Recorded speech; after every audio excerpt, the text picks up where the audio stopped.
Welcome to everyone. आज आसतु आज class रे आमे माने पढ़िबा यूनिट 1 फिलोसफी ऑफ एजुकेशन, जार के प्रथम चैप्टर रो ना रही introduction to philosophy and education. ये जो विषय रही यह विशेषकर जो मैंने बीएड पढ़ुंट and specially Acharya Nagarjuna University जो मैंने फर्स्ट सेमिस्टर स्टूडेंट रही समस्त कंपलसरी रही फिलोसफी ऑफ एजुकेशन। तो सही philosophy of education unit number 1 chapter ना रही introduction to philosophy and education. आसतु ये विषय आम बर्तमान पढ़ा और बुझा चेष्टा करवा। स्पेशली जो मैंने ओडिया मीडियम पिला रही बुझापी असुविधा होता है, तेणुकर किंतु ये जो किछिटा क्वेश्चन रही पर्टिकुलर क्वेश्चन से क्वेश्चन को भल भाव में बुझी पाइले से डायरेक्ट ही क्वेश्चन आसो और भलसे बुझीदे आप ठीक से एग्जाम अटेंड करें। सहित आउ गोटे इम्पोर्टाट कथा हूँ आपंकर जो 32 पेज जो रही कम्प्लीटली 32 पेज फिलअप करने चेष्टा करेंगे। पेज निश्चिंत फिलअप कर आसवे, पेज छाड़े ना जमीक आपंकर पेपर क्लीयर हम। तेणुक क्वेश्चन आंसर आपको दबाक हम और चेष्टा कले निश्चिंत क्वेश्चन आंसर दे पारे। बर्तमान आसत आम बुझा introduction to philosophy and education. अर्थात फिलोसफी कौन? फिलोसफी कहले क्या बुझा जाए? फिलोसफी हूँ दर्शन शास्त्र। ये जो शब्द गुड़िक रही धाड़ी गुड़िक रही इंग्लीश वर्ड आपको बारंबार आप लिखिक प्रैक्टिस कले बहुत भलसे मन लगे। फिलोसफी कहले दर्शन शास्त्र एंड एजुकेशन। एजुकेशन कहले शिक्षा। तो ये विषय रोचे शिक्षार दर्शन शास्त्र संपर्क में जेकोसी विषय दर्शन शास्त्र कहले से ही विषय से ही प्रसंग संबंध में बुझाई था। तार नीति आभिमुख्य परिसर क्यों कार्यावली रही से संबंध में बुझाई था। तेणुक बर्तमान आम जाना एजुकेशन और फिलोसफी व शिक्षा दर्शन शास्त्र कौन देखा। यही फिलोसफी आपणकर रही मनोविज्ञान रही। यही फिलोसफी आपंकर मनोविज्ञान अंतर्भुक्त रही। देखो प्रथम क्वेश्चन नंबर 1 ये हूँ टीचर्स चॉइस ही डायरेक्ट आप क्वेश्चन आसे यही लैंग्वेज टर्म आप लिखिले आप बहुत भल मार्क रहा। Right the concept of philosophy. Right कहले लेख कॉन्सेप्ट। कॉन्सेप्ट कहले तार जो धारणा फिलोसफी अर्थात दर्शन शास्त्र धारणा कौन। Discuss the scope of philosophy. Scope कहले परिसर। परिसर कहले तो चारिपाखे कौन रही फिलोसफी क्यों सब उपादान को नहीं समृद्ध होती। मीनिंग ऑफ फिलोसफी अर्थात दर्शन शास्त्र अर्थ कौन। जेकोसी भी वार्ड थे सब जानतु तार मूल ओरिजिन गोटे वार्ड थाए से अनुसार तार अर्थ था ठीक से। तो ward philosophy is made of हूँ गोटे फेजाल verb.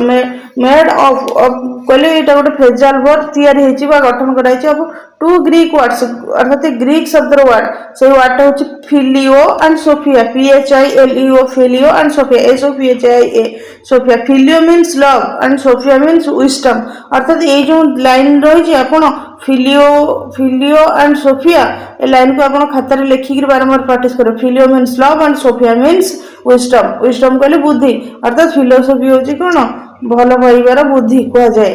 The term philosophy mean love of wisdom अर्थात विद्यार भल पाइबा बुद्धिर भल पाइबा।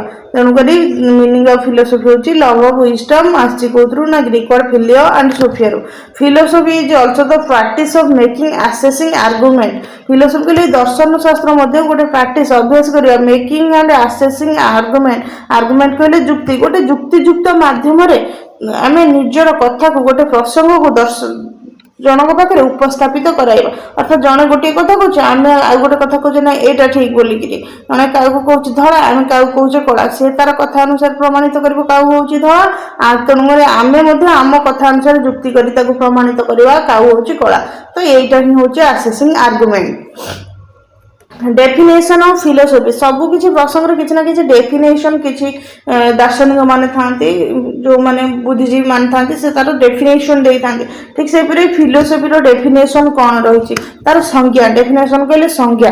आप जो खातार लिखुं खातार निश्चित जड़े दुई जन बुद्धिजीवी फिलोसोफर संज्ञा लिखिक सैड्रे एमती ना लिखे तेज ताले आपंकर बहुत भल मार्क रहिबो।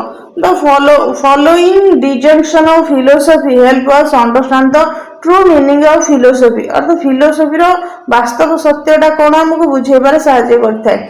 Philosophy is a daily activity अर्थात दर्शनटा गोटे प्रतिदिन कार्यावली philosophy is a daily activity एटा किए कहते हैं सक्रेटिस कहते आपड़ एटा बारंबार लिखि ने कि अकॉर्डिंग टू सक्रेटिक्स ना डायरेक्ट एमती लिखते philosophy is a daily activity गोटे गार दे सक्रेटिस लिखिदेवे यही जो धाड़ीटा लिखे यही धाड़ीटा लिखिले आपंकर खाता से गार पका खाता केवल गोटे गार भितर ये गोटाए धाड़ी लिखे तलू कि उपरू गोटे दीटा धाड़ी छाड़ीदेवे कहीं आपणकर ये जो रही संज्ञाटी रही डेफिनेशन यहाँ हाइलाइट हम परीक्षक नजर को आसब।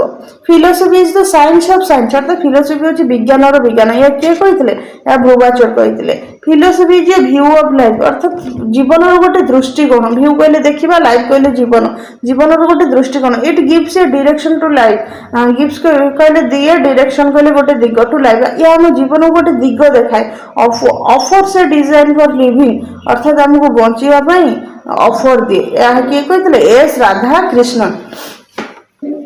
Philosophy is a point of view outlook on life किल फ्रेडरिक अर्थात फिलोसफी कहते पॉइंट ऑफ व्यू आम जीवन गोटे गोटे निर्दिष्ट पॉइंट गोटे निर्दिष्ट लक्ष्य आउटलुक ऑन लाइफ माने बाहर जीवन को देखापी किए कहते ना किल पैट्रिक कहते निश्चित गोटे संज्ञा आप लिखे मार्क भल ना छोट जो लाइन अच्छी फिलोसफी जे डेली एक्टिविटी यहाँ आप लिखिपारे सक्रेटिस आज समय अच्छी परीक्षा पूर्व आप बारंबार लिखिक प्राक्ट करना philosophy is the science of science. Then देखिए scope of philosophy scope of philosophy कौन परिसर जेको जिन किसी ना कि परिसर थाए जमीक आम घर परिसर कौन घर चारिपाखे आम गोटे कौटी कूटे थी कि पोखरटी थी बाड़ी बगीचाटे थी सहित दांड थी घर अगणा थी घर रोसे घर थी बाथरूम थी किचेन थी यहीपरि आम घर चारिपाखे जमी रही ठीक सेमती या परिसर कहते अर्थात आम चतुर्पार्श्व जहाँ रही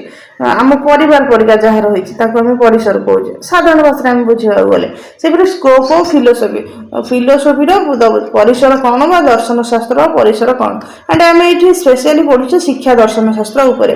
the scope of philosophy is basically on 3 aspects aspects कहले दृष्टिकोण देखा गले स्कोप ऑफ फिलोसफी दर्शन शास्त्र 3टी दृष्टिकोण अच्छी देयर से दृष्टिकोण कौन कहीं आम घर चारिपाखे आम घर परिवेश आमर कूआ बाड़ी बगीचा किचेन बाथरूम सब नहीं आम घर तैयारी होची ठीक से दर्शन शास्त्र परिसर अच्छी से परिसर को लेकर समृद्ध से परिसर गुड़िक कौन आम बर्तमान जाना।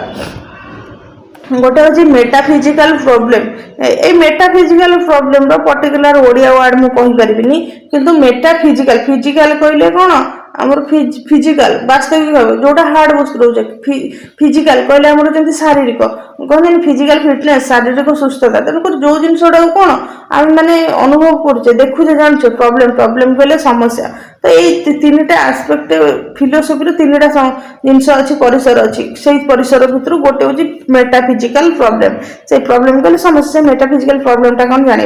The problem of reality reality कहले वास्तवता are solve by different philosopher in different way अर्थात वास्तव जीवन में जो सब समस्या रही सल्व कहले समाधान हो बाय डिफरेंट फिलोसफर डिफरेंट कहले अलग अलग फिलोसफी हूँ दर्शन शास्त्र ERS लगे तार वैज्ञानिक को बुझे अर्थात फिलोसफर्स इन डिफरेंट वे अर्थात अलग प्रकार रास्ता अर्थात आम जीवन जो समस्या आसूची से समस्या गुड़ी आम कौन कर अलग अलग रास्तार आम समाधान करुचे जमीक आमको किसी पाइबार अच्छी जिन तेणुक से जिनटा आम पाइबा धर गोटे रखाई गोटे खाद्य रखा टेबुल टेबुल गोटे खाद्य रखाई गोटे मनीष जीव कौन सीधा जीव टेबुल हाथ में उठेक आन गोटे मूषा जीव कौन से डेई डेई जीव टेबुल चढ़ी से खाद्य खाइब गोटे चढ़ई जीव उड़ीकी जीव से खाद्यटा को माने थंटे झापी नब से अलग अलग वे गले ठीक सेमती आम जीवन वास्तविक जो समस्या रही से समस्याटा को आम समाधान करने चेष्टा करुचे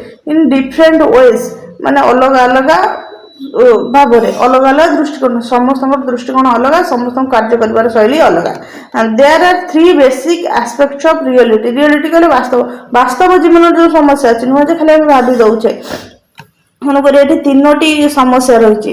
ପ୍ରଥମ ଗୋଟେ ହଉଛି ଗଡ, ଗୋଟେ ହଉଛି ଭଗବାନ। ଆମେ ଗୋଟେ ଜିନିଷ ପ୍ରଥମ ଦେଖନ୍ତୁ, ସବୁ ଜିନିଷ ଆମେ ଭଗବାନଙ୍କ ଉପରେ ଛାଡୁଛେ। ପ୍ରଥମ ସମସ୍ୟା ସମାଧାନ ହଉଛି ଗଡ। ଆମେ ଭଗବାନଙ୍କ ଉପରେ କିଛି ସମସ୍ୟା ଥାଏ ଛାଡ଼ି ଦେଇଥାଉ, ଭଗବାନ ତୁମେ ସମସ୍ୟାର ସମାଧାନ କରିବ। ଏମିତିକି ଜୀବନରେ ଆମର ଏମିତି କିଛି ସମସ୍ୟା ଆସେ ଯୋଉ ସମସ୍ୟାରେ ନା ସେ ପ୍ରଶ୍ନର ଉତ୍ତର ଆମେ ପାଉ, ନା ସେ ସମସ୍ୟାକୁ ଆମେ ସମାଧାନ କରିପାରୁ। କେବଳ ସମୟକୁ ଅପେକ୍ଷା କରିବାର ଥାଏ, ଧୈର୍ଯ୍ୟ ଧରିକି ସେଇ ସମୟରେ ନିଜ କାର୍ଯ୍ୟ ନିଜକୁ କରିବାକୁ ପଡେ ଏବଂ ଭଗବାନଙ୍କ ଉପରେ ଛାଡିବାକୁ ପଡେ ଯେ ଭଗବାନ ମୁଁ ମୋର କର୍ମରେ ଠିକ ଅଛି, ତୁମେ ମୋ କର୍ମର ଫଳ ସଠିକ ଦବ, ତୁମ ଉପରେ ଛାଡ଼ିଲି, ତୁମେ ଯାହା କରିବ ସବୁ କିଛିର ମଙ୍ଗଳ ପାଇଁ କରିବ। ତେଣୁକରି ପ୍ରଥମ ପ୍ରୋବ୍ଲେମ ସଲଭିଂଟା ରହିଛି ଆମର କଣ, ରିଏଲିଟିର ଗଡ। ଗଡକୁ ନେଇକରି ଆମର ଏଇ ଯୋଉ ପ୍ରୋବ୍ଲେମଟା ରହିଛି, ଗଡଙ୍କ ଉପରେ ଆମେ ଛାଡୁଛେ କିଛି ପ୍ରୋବ୍ଲେମ।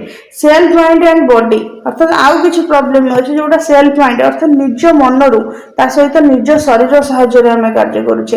ଯେମିତିକି ଆମେ ବର୍ତ୍ତମାନ ଯେଉଁମାନେ ବିଏଡ୍ କରୁଛନ୍ତି ସେମାନେ ପ୍ରଥମ କଥା ଭଗବାନଙ୍କୁ ହାତ ଟେକିଛନ୍ତି, ଭଗବାନ ମୁଁ ଏଇ କୋର୍ସଟା କରୁଛି, ମୋର ଲାଇଫ୍ କ୍ୟାରିୟର ଜୀବନ ଠିକ୍ କରିଦିଅ, ଏଇଟା ଭଗବାନଙ୍କୁ ଛାଡ଼ିଛନ୍ତି। ଆଣ୍ଡ ଦ୍ୱିତୀୟ କ'ଣ ହେଇଛି ନା ସେଲ୍ଫ ମାଇଣ୍ଡ ଆଣ୍ଡ ବଡି, ଅର୍ଥାତ୍ ନିଜ ମନକୁ ସେତିକି ଧୈର୍ଯ୍ୟ ଏକାଗ୍ରତା କରିକିରି, ନିଜ ଶରୀରକୁ ସୁସ୍ଥ ରଖିକି ଏକାଗ୍ରତା କରିକିରି, ଶରୀର ଆଉ ମନକୁ ଏକାଠି କରିକିରି ଶାନ୍ତ ଭାବରେ ବସିକିରି ଆମକୁ ପାଠ ପଢ଼ିବାର ଅଛି। ତେଣୁକରି ପ୍ରୋବ୍ଲେମ ସଲ୍ଭ କରିବା ପାଇଁ କ'ଣ ସେଲ୍ଫ ମାଇଣ୍ଡ ଆଣ୍ଡ ବଡି, ନିଜ ସେଲ୍ଫ ମାଇଣ୍ଡ ଆଣ୍ଡ ବଡି ଆକୁ ଆମେ ୟୁଜ୍ କରୁଛେ। ଦେନ୍ ୱାର୍ଲ୍ଡ ଡାଲ୍ଟନ ଆଟମ୍ସ, ଆଉ ଗୋଟେ ପ୍ରୋବ୍ଲେମ ଅଛି ପୃଥିବୀକୁ ନେଇକିରି, ତାକୁ କ'ଣ କୁହାଯାଏ ଡାଲ୍ଟନ ଆଟମ୍ସ। ଡାଲ୍ଟନ ବୋଲି ଜଣେ ଫିଲୋସୋଫର୍ସ ଥିଲେ, ସେ ଗୋଟେ ଆଟମ୍ସ ଥିଓରି ଗୋଟେ ଦେଇଥିଲେ, ତ ସେଇଟା ହଉଛି ଡାଲ୍ଟନ ଆଟମ୍ସ ଥିଓରି କୁହାଯାଏ। ସେଇଟା ଅଧିକା ଅଛି, ଆମେ ପରେ ପଢିବା, କିନ୍ତୁ ସେ ତାଙ୍କର ପୃଥିବୀକୁ ନେଇ ପୃଥିବୀରେ କ'ଣ ସମସ୍ୟା ରହିଛି କିଭଳି ସମାଧାନ ହେବ ସେ ମେଟାଫିଜିକାଲ ପ୍ରୋବ୍ଲେମ ଉପରେ ତାକୁ କହିଥିଲେ। ଏଇ ଯୋଉ ଧାଡି ରହିଛି, ଏଇ ଧାଡିକୁ ଆପଣ ଏ କ୍ୱେଶ୍ଚିନ୍ ଡାଇରେକ୍ଟ ହିଁ ଆସିବ, ଆପଣ ଏ କ୍ୱେଶ୍ଚିନ୍କୁ ବାରମ୍ବାର ଲେଖିକି 2-4 ଥର ପ୍ରାକ୍ଟିସ କରିଦେବେ, ବହୁତ ବଢିଆ ସେ ମନେ ରହିଯିବ। ଦେନ୍ ଦ୍ୱିତୀୟ ପ୍ରୋବ୍ଲେମ, ତିନିଟା ପ୍ରୋବ୍ଲେମ ଅଛି। ଦ୍ୱିତୀୟ ପ୍ରୋବ୍ଲେମ ହଉଛି ଏପିଷ୍ଟମୋଲୋଜିକାଲ ପ୍ରୋବ୍ଲେମ। ଏପିଷ୍ଟମୋଲୋଜିକାଲ ପ୍ରୋବ୍ଲେମ କ'ଣ, ଏଇ ଏପିଷ୍ଟମୋଲୋଜିକାଲ ଶବ୍ଦଟାକୁ ଆପଣ ଲେଖିକି ପ୍ରାକ୍ଟିସ କରିନେବେ। The universe is full of knowledge, ଅର୍ଥାତ ଏଠି କ'ଣ ଆମେ ଜାଣିଲେ ଆମର ଯୋଉ ମରଣଶୀଳ ପୃଥିବୀ ସମ୍ବନ୍ଧରେ, ମଣିଷର ଜୀବନ, ଭଗବାନ ଆଉ ଆମେ ନିଜ କାର୍ଯ୍ୟ କରିବା ସମ୍ବନ୍ଧରେ ଜାଣିଲେ ପ୍ରୋବ୍ଲେମକୁ ସଲ୍ଭ କରିବା ପାଇଁ ରିଅଲିଟି ଲାଇଫର। ଆଉ ଏଠି ଏପିଷ୍ଟମୋଲୋଜିକାଲ ପ୍ରୋବ୍ଲେମ ହଉଛି universe is full of knowledge, ଅର୍ଥାତ ଏଇ ବିଶ୍ୱଟା ସମଗ୍ର ବିଶ୍ୱ ସମ୍ପୂର୍ଣ୍ଣ ଜ୍ଞାନରେ ଭରପୁର। We have a number of problems like the question concerning man's life. ए समग्र विश्व में बहुत सारा असुविधा रही, भर we have a number of problems, आमर किछिटा असुविधा अच्छी लाइक द क्वेश्चन कंसर्निंग, अर्थात जमी बही रे बहुत सारा विषय अच्छी कि पर्टिकुलर किछिटा विषय क्वेश्चन आमको आसूची, आमको परीक्षा देवाक पड़े। ठीक से पृथ्वी में बहुत सारा समस्या है, भर किछिटा समस्या आम पाखक आसूची। मैन्स लाइफ अर्थात मनुष्यर जीवन में प्लेस, मनुष्यर स्थान and prospects in the universe, अर्थात प्रॉस्पेक्ट्स कहले समृद्धि इन द यूनिवर्स, अर्थात विश्व में समृद्ध हबारे। तो यही भाव में जीवन में आमर किसी प्रॉब्लम आसूची मनुष्यर जीवन में, गोटे एपिस्टेमोलॉजिकल प्रॉब्लम बोलिकी ताको आमे कही था। तो बर्तमान देखा से आउ गोटे प्रॉब्लम रही आमर कौन, आउ गोटे प्रॉब्लम हूँ एक्सियोलॉजी। एक्सियोलॉजी शब्दटा को आप लिखिकी प्रैक्टिस करदेवे। एक्सियोलॉजी कौन, it is a study of values and value judgement. Axiology हूँ गोटे वैल्यू अर्थात गोटे मूल्यबोध आ मूल्यबोध को शिक्षा देवा संपर्क में। तो यहाँ हूँ आमर आपको बुझेली scope of philosophy, what is the meaning of philosophy. Meaning of philosophy हूँ ग्रीक वर्ड रही गोटे हूँ phileo and sophia. Phileo means love and sophia means wisdom, that means love of wisdom philosophy means। and scope of philosophy three types होची गोटे metaphysical problem, गोटे epistemological problem आ गोटे होची एक्सियोलॉजी। मेटाफिजिकल प्रॉब्लम्स रे हमरो कोन रहिची, मेटाफिजिकल प्रॉब्लम्स रहिची reality, man's reality problem.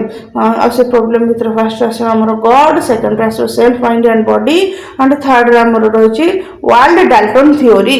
God कहले गॉड को ऊपर प्रॉब्लम सॉल्यूशन नहीं छाड़े, सेल्फ माइंड बॉडी होची अर्थात निजर मन एवं शरीर को नहीं समस्या समाधान करछे। ऑल डाल्टन थ्योरी अर्थात विषय को नहीं डाल्टन जो थ्योरी देथिले ता ऊपर छाड़े।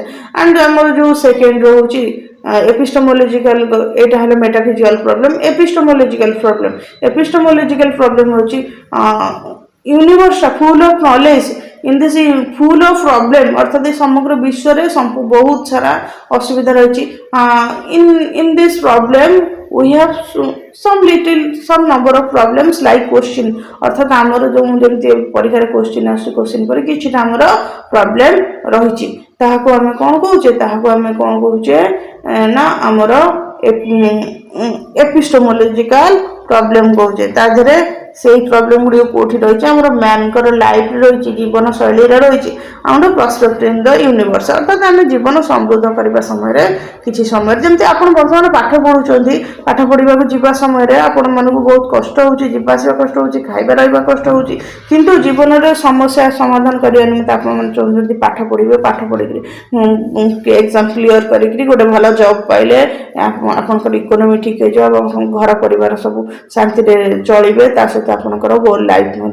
सेफ्टी हो तेणुक ये हूँ कौन मैन किसी गुड़िए problem life place and perspective universe perspective कहले समृद्ध आ गोटे हूँ आमर कौन रही आमर आ गए प्रॉब्लम हूँ एक्सियोलॉजी एक्सियोलॉजी हूँ it is a study of value and value judgement अर्थात निजर मूल्यबोध और मूल्यबोध संपर्कित जो राय रही है से संपर्कित तो यह थी आमर प्रथम क्वेश्चन मुझे एकाथर सब अधिक क्वेश्चन करनी गोटे गोटे क्वेश्चन आंसर डिस्कस करके छाड़ुची आप धीरे धीरे बुझी नियंतु आपन को सहज लगे जदि कौन किसी असुविधा थाए कि मतामत थाए कमेंट रे जनातु एवं ए क्वेश्चन भल से बुझे जातु ए क्वेश्चन आप डायरेक्टली एग्जाम रे अटेंड कले आपको बहुत बढ़िया से मार्क मिल आप बुझी निज भाषा निज मन को चिंता करी ये हूँ बेसिक आपको बुझे निज मन को चिंता करी आप कौन समस्या रही फिलोसफी कौन ये परिसर कौन ये सब आप अधिक वर्णना करी लिखिपारे जदि भिडियोटी भल लगी थाए तेज भिडियोटी को लाइक करेंगे और चैनल को सब्सक्राइब करेंगे।